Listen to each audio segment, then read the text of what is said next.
you know, he made $100 million, you know, and he's his own boss. He can say and do what he wants to do, having a great team.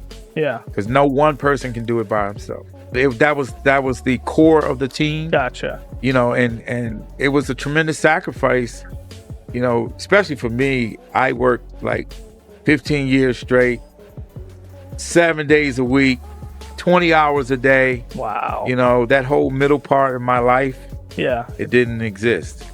It didn't exist. And now you have this egg on your face and things are falling apart. And now people are wondering, did you get screwed, or was it your own financial ignorance, and now you're bitter? People taking shots at a great fighter, Mayweather.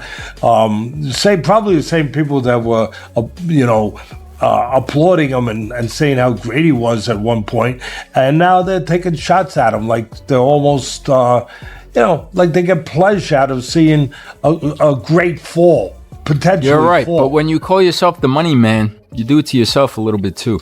No, I can't argue with that. Leonard Ellerbe recently addressed the claims surrounding Floyd Mayweather's reported loss of his $1.1 billion fortune, saying the situation did not come as a surprise to him. Having spent years working alongside Floyd, Ellerbe had a front-row seat to the boxer's lavish lifestyle and the massive amounts of money being spent. According to him, those costly habits ultimately played a major role in the financial difficulties that followed. Day one, what it is that, and they know, everybody laughed at me. They laughed at me. They said, oh, you know, he just talking nonsense. Leonard Ellerbe says that when someone reaches the level of success Floyd Mayweather achieved, criticism is bound to come with it.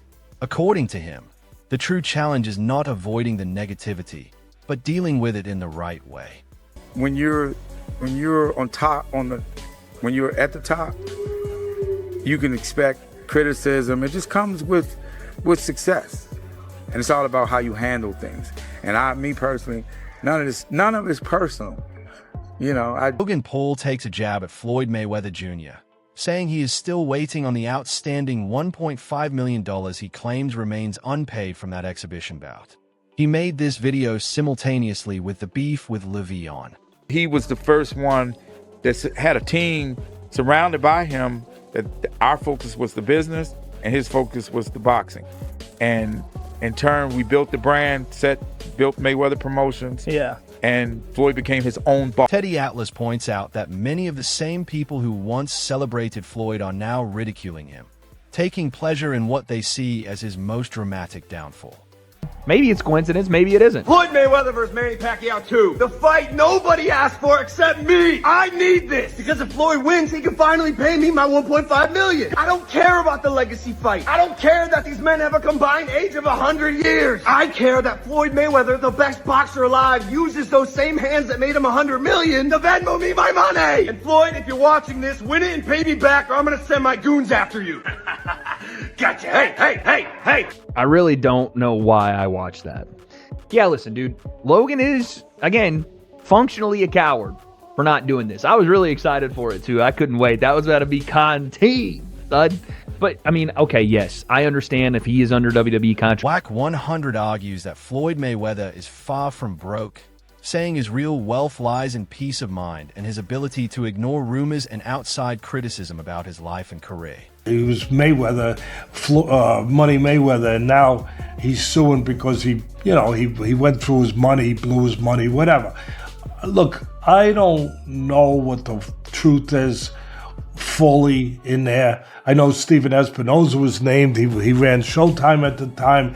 He was named him. I never was a fan of Espinoza. Again, I'm not afraid to say and not mince my words when I feel a certain way. And I've taken arrows for it, and of course I've also taken some praise for it. That people say, hey, Teddy's going to say what he feels. I was never a fan of him. I never thought he was a man that kept his word. I never thought he really did a great job over at Showtime. I mean, they put some good fights on because the fights were available, because the landscape. Howlai Malignaggi believes that if Floyd Mayweather Jr. had chosen to keep his financial affairs out of the spotlight, few people would have doubted his fortune. Instead, his frequent displays of wealth encourage the public to scrutinize his finances more closely. Right now, What's that? his peace of mind. When I send him things, like I send you things when it's pertaining to you, when he gets the time, he'll call me and he say, "Hey, Wack, what's that?" And I tell him, he said, that's nonsense. He said, well, as long as they trying to figure me out, they not gonna be able to figure out what they need to do. And he continues to move.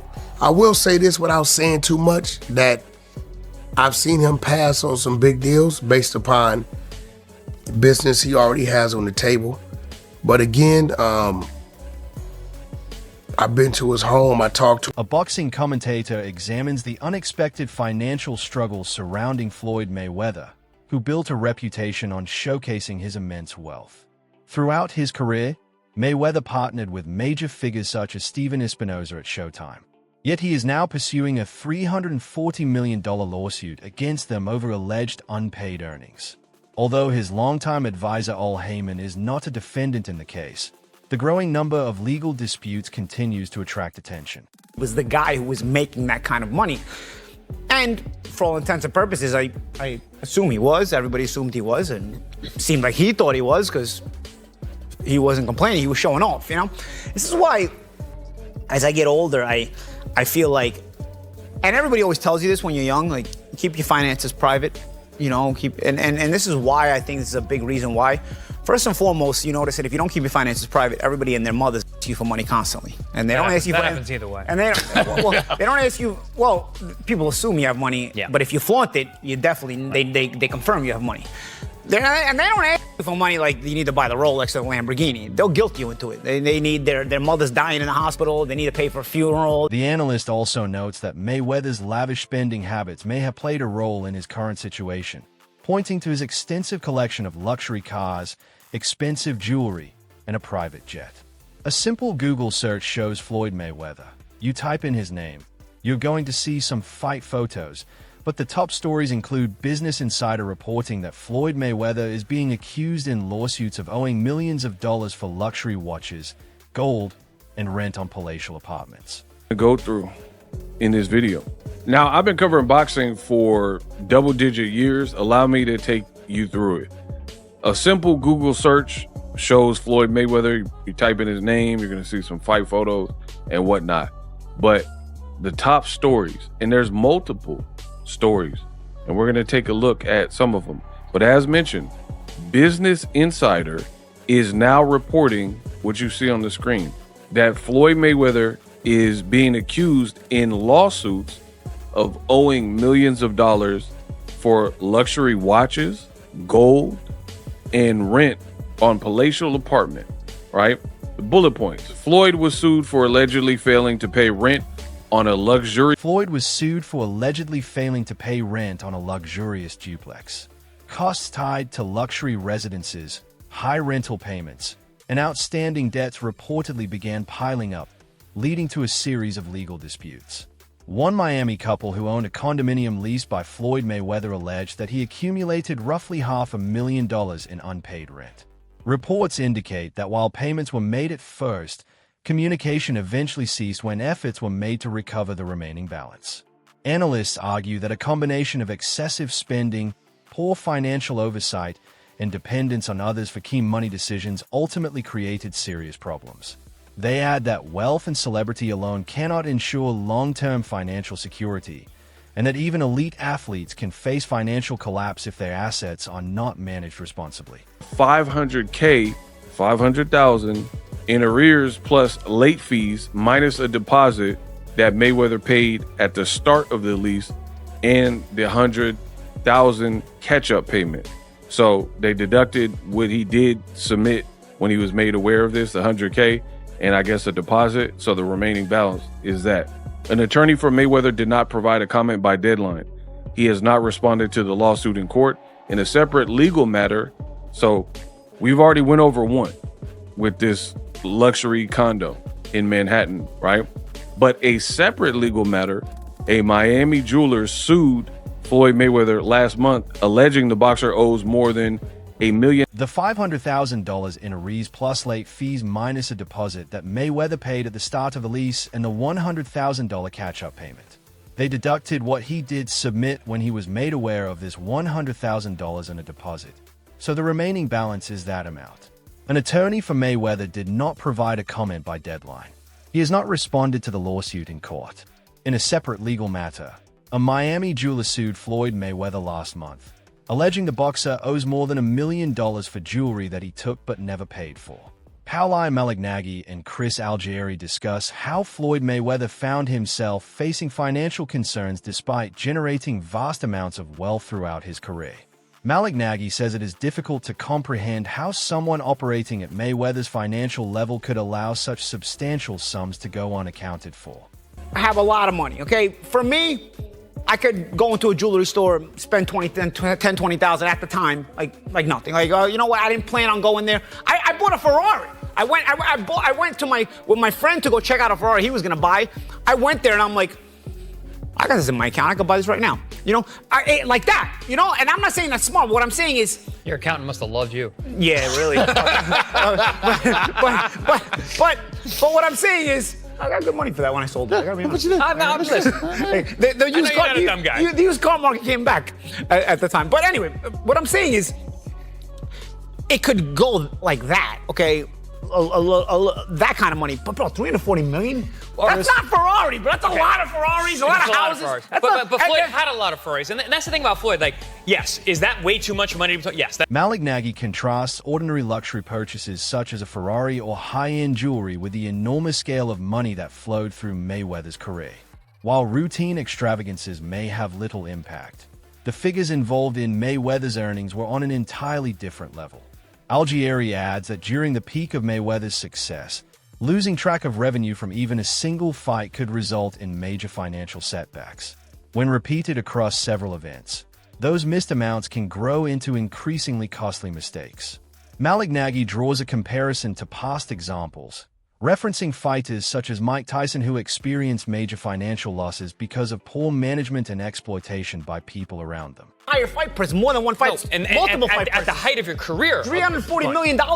There's nights where you didn't make that much money in a night. But we heard about stuff like this with Mike Tyson back in the day. Yeah. Big money losses, people taking advantage of him, a number of different things. Now, all that being said and done, 10 years is the point. That is the major point of all of this. Because when you look about this now, 10 years, where does this come from? It makes me think that someone's gotten in his ear.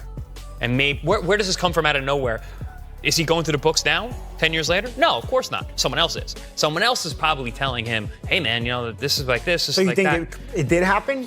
I don't know. I think regardless of whether it happened or it didn't, that's what I'm wondering. Unless it's coming out of nowhere, unless he literally is just getting just he's losing his mind because there's a lot of rumors about him losing money, right? Losing money, being I don't want to. Both analysts stress that Floyd Mayweather's financial concerns were not the result of a sudden event occurring years after he earned enormous paydays. Instead, they suggest that someone may have recently brought certain issues to his attention or begun closely examining his financial records. Their discussion underscores the idea that even the most successful figures in boxing are not immune to financial difficulties, as fame and fortune alone do not ensure lasting financial stability. Boxing reporter Dan Raphael says he was not shocked by reports of Floyd Mayweather encountering financial difficulties after stepping away from the sport. According to Raphael, anyone who closely followed Mayweather's career could have anticipated such challenges because of how publicly he showcased his spending habits. His lavish lifestyle was consistently on display, featuring private jets, luxury vehicles, extravagant vacations, and frequent demonstrations of wealth. Interview 13. Raphael notes that Mayweather operated on a level of excess that few people could relate to, and much of it was visible to the public through interviews, videos, and social media content. Dan Raphael further stresses that this type of spending behavior can make financial difficulties nearly unavoidable.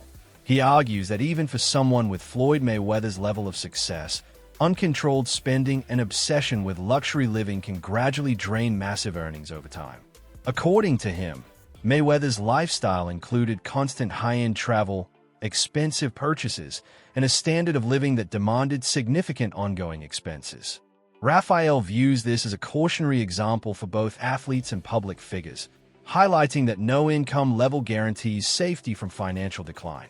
In his assessment, excessive spending combined with poor long-term money management helps explain how Mayweather could face financial pressure despite earning record-breaking amounts throughout his boxing career. See the types of things that when if you believe anything that he puts on his social media, the travel that he does, the places he goes, and the amount of entourage he has, I mean, that's like a money pit. I mean, whether you're flying on private jets or you're staying at first-class hotels or you're buying expensive jewelry and cars and bags and you name it. I mean, it's all good when you're making those gigantic paydays and they're coming in, a couple times a year. You're making 40 million here and 25 million there, or even more, 100 million plus, when he fought the big mega fights with guys like Conor McGregor and Manny Pacquiao.